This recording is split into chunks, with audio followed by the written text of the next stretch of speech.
I am the Tofu Golem. Please enjoy the video. You begin by confirming prerequisites. Create and verify your account, then grant camera and microphone access so the app can capture reality data. Once done, install the updated Reality app and check that your device meets AR requirements. About 2 GB RAM and sensor support, so performance stays smooth. Make sure to set up a well-lit, uncluttered area and stable Wi-Fi or 5G connection. This reduces scanning errors and speeds uploads, which is why starting here saves time later. You now perform the core scan. Open scan mode and move the device slowly, keeping object edges in frame and roughly 1 to 2 meters away so depth mapping is accurate.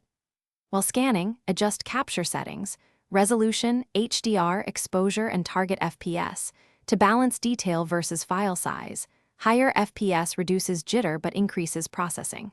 Once you have a sweep, label key objects, place spatial anchors for alignment, and save incremental checkpoints. Because saving often prevents total loss, you finish by refining the model.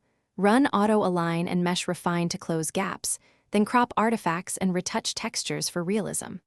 When exporting, pick the right format, OBJ, GLB, or USTS, and set compression and LOD so the asset performs well in your target platform.